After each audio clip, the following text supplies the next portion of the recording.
I hate making these videos.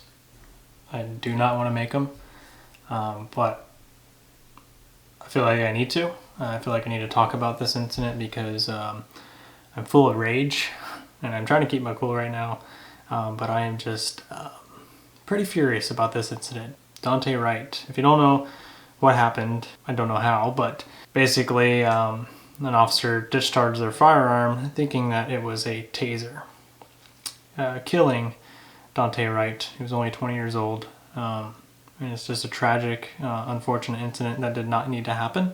It's got a lot of police officers around the world very, very infuriated. Yeah, we're going to talk about it. Yeah, I mean, honestly, what is there to talk about, really?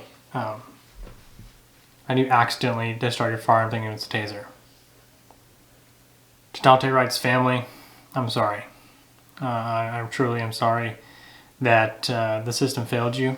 I'm sorry that those who are sworn to serve and protect your son failed miserably. This one in particular failed miserably at doing so over a silly traffic incident. So, but yeah, guys, so Daunte Wright was pulled over for a minor traffic offense. I think it was expired tag or something like that, right? Basically, they find out he's got a warrant. From what I found, his warrants were for failing to appear on a court charge of possession of a weapon and fleeing from law enforcement, which is, you know, something to be on high alert for and everything like that. So I understand that, you know, he's got a warrant, you can detain him, everything like that. Just so you know, warrants usually have to be confirmed before you make an official arrest, but you can't detain a person until that confirmation has come through. Most of the time, warrants do get confirmed, but not all the time, and then you have to release them because they're not going to pick up on those charges or they're not going to extradite to that state or whatever. I'm not going to play the video today. So if you want to see the video, you can just go check it out. Just search it on YouTube, you'll find it. But I looked at that video several times so I can analyze it and talk about it for you guys. First things first, they go up to the car. You know, obviously they tell him that, you know, he needs to get out of the car. Once he gets out of the car, they immediately put him into handcuffs. Now, I myself have done this a lot, but over the years I've come to learn it's better to get somebody out of the car and then walk them back away from the vehicle before you try to make an arrest. It's seen in several videos out there of police-involved incidents, and it's just something that we need to take into account and learn from. That way, they can't easily get into the car and try to drive off and resulting in some kind of crazy incident like this. But anyways, they pull him out of the car right next to the door. Goes to put him in handcuffs, tell him he's under arrest because he's got a warrant. So as he's getting detained, he tenses up. Officer Parter sees this, goes up and goes to assist with hands-on. As she goes to hands-on, she kind of pulls back and then he pulls away. She didn't get a good grip. If she would have grabbed tightly there, maybe this whole thing would have been avoided, maybe, but he's still gonna obviously try to fight. But she releases, and you can tell like there's some kind of thought process there of, okay, I'm going to use the tools on my belt instead of trying to go hands-on. So she releases, you know, he gets in the car. She has something in her hand. It kind of looks like a ticket, like some kind of printed receipt style traffic ticket or something in her hand. She actually has it in her right hand, and she takes it, and you see her switch it to her left hand. Why? So she can reach her firearm. Why? Nobody said anything about a gun. Nobody, we saw a gun. Why? That doesn't make sense to me. Now, as law enforcement officers, we have our tasers on the opposite side of our gun belt for a reason. There should be no reason that your taser should be right next to your gun. It's for this exact purpose of why that is and why it should be. I don't know what the policy is at that department, but I don't believe that there's any way that that's possible. I don't see her gun belt, so I don't know for sure. But she draws her firearm, somehow thinking it's a taser, and she says taser, taser, taser, which is what we're trained to do to let other officers know that we're going to do taser. But she ends up firing her firearm and striking him once. After she fires, obviously the other officers back off, not knowing if it came from her or probably him, anything like that. And he takes off. He drives down the road a little while and gets into an accident and dies near thereafter. There is no reason at all you should be mistaking your firearm for your taser. That comes down to training. This Officer Potter, has been an officer for 25, 26 years. Like, what? Where have you been? Have you been inside the office for the entire time? Were you on the road for a year way back in the day and now you've been in the office the entire time? Even so, even if you were, I still don't understand how that could happen. I don't understand how you could go for your gun and mistake it as a taser. Let me show you my gun belt setup. So here is my gun belt. On my right side is my firearm. And on my left side is my taser. And yes, I do a left draw. So you notice some officers do like a cross draw, they'll cross over, reach it out with their right hand. I do a left hand draw for a couple of reasons. For one, I have no problem having, comfortable with my left. I don't like to cross draw because if I try to go for it in some kind of instant, then my arm is across me and then somebody tries to tackle me and then I'm pinched. And there should be no reason you don't have the ability to fire a taser with your non-dominant hand.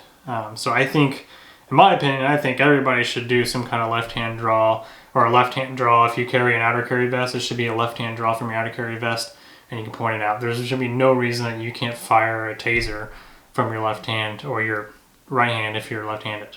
In all my years of policing, okay, I've been 8 years, drawn my firearm plenty of times, I've drawn my taser plenty of times, and I've never ever mistaken the two. All right, never ever. And there's also operational differences, right? There's weight differences. Okay, here's my firearm. There's significant weight differences. If I'm holding it out, I should be able to tell, even in craziness, right? I should be able to tell that, okay, this is my firearm, okay? It's a totally different grip. For one, me, I obviously, like I said, I draw left-handed with my taser, so that's another cue for me. All right, and the taser you have to activate. This, you just put your finger on the trigger, pull the trigger, and it shoots, all right?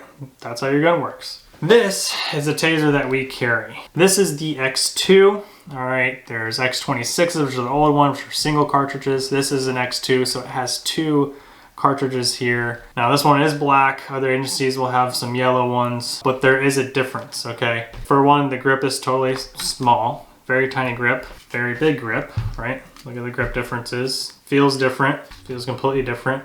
And what I gotta do to activate this taser is off right now. So if I pull the trigger, nothing's gonna happen. So if that would have been the incident, oh, nothing, because that whole time in the video, I didn't see her trying to activate a taser, which is this switch. This switch right here turns it on. You'll get this indicator here, right? You get lights there, and the flashlight comes on, and the lasers come on. Huge indicators that that's a taser. My firearm doesn't do that. There's no switch for me to turn on my firearm. There's no safety switch. The only safety switch is here, right? Your finger discipline, right? And the only light I have is this one, which I gotta actually activate. There should be no mistaking these two at all. You guys as citizens, don't you think you'd be able to tell the difference? And this is a trained police officer. And I think that's where we have our issue, is untrained. Or I just don't know what. Like, I guess has got to be training. This has got to be poor training. Most of us probably know this, right? In agencies, we know that there's a lack there of training. Most of us have to get like advanced training where you're doing sim rounds around vehicles and things like that. You have to actually sign up for, advanced training classes that aren't provided by your agency. This is the problem. And this is the problem with defund the police. It's not about defunding the police. That makes it worse. That makes things like this happen because they're not getting the proper training that they need. We need more funding to police so we can get better training.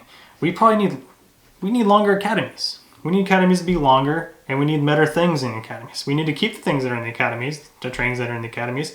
But I mean, I remember in the academy, we had like maybe a day or two of actual sim round scenario-based training where you're actually in a hostile situation, and get your stress levels up. There needs to be more of that, a lot more, because that's what happens when you get on the streets. You get all these, you can read the books, you can learn everything in the books, you can do it in a training-based scenario, but if you're not consistently doing those kind of trainings,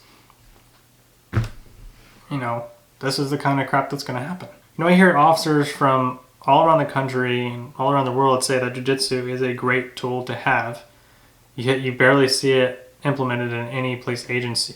I say that because if officers were more comfortable in their hands-on, grappling, if they were more comfortable with that, they would resort less to the tools on their belt. And good communication. I think that's another thing that could be included in the academy and should be included. Part of your training should be a part of, you know, your communication skills, right?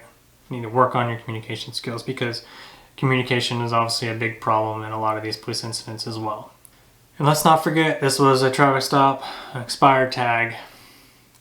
Yes, he had a warrant, but hey, you know, I'm at the point, when I was young, all right, you're excited to get in the job, you want to take down the bad guys, but now once you get some experience, you realize that is it worth it, right? Is it worth, you know, possibly one of my fellow officers getting hurt, me getting hurt, me hurting somebody else, that person that's involved in the incident, over, you know, simple violations. All right, it's not like this guy was threatening to kill the passenger, or he was going to go kill somebody else or something like that. He was just trying to get away from the cops. Okay, we know who he is, right? We know it's Daunte Wright, right? So let him go. You know, like seriously, if he gets to the point, I'm not saying that like, hey, he tenses up, okay, you know, you just go. No, I'm not saying that. I'm saying that if he gets access back into the vehicle and puts it in gear, or you know he's trying to take off from you, is it worth it? You know, I've seen officers get dragged, you know, trying to stop somebody in a vehicle. Is it worth it? Is it worth? Not to me. No, see you later, man. I'll get you later. There's another warrant for you. Okay, just add on the charge. He lived to see another day, have his day in court. This would have never happened. Now, going on, this would have never happened. If he never resisted, would this have ever happened? Yeah, probably not, right? You don't fight with the police, right? But that doesn't excuse what happened. At all. It didn't need to happen. He didn't need to lose his life because he resisted the police. It's ridiculous. And, yeah. Every time we try to start building our trust back up with the public, it's the officers and people like this that just destroy it. Makes life harder on all of us. Causes more officers to get killed and hurt because of all the riots and everything. And hey, I'm not saying don't protest. Protest, because I'm with you. I understand. I try to do my best to put myself in the shoes of you know, black families, and I couldn't imagine. I would be scared. I would be scared for my kids out there seeing what I'm seeing on the news as a civilian. We as officers, we know, we sit there, we know that, you know, this isn't right. This is not how all officers are. But look at what is being seen out there, what is being shown. That doesn't need to be happening. It just needs to stop. Just stop. But yeah, anyways, guys, comment down below if you want to talk about some more stuff, if I missed anything. And yeah, I'll see you guys in the next one. Bye.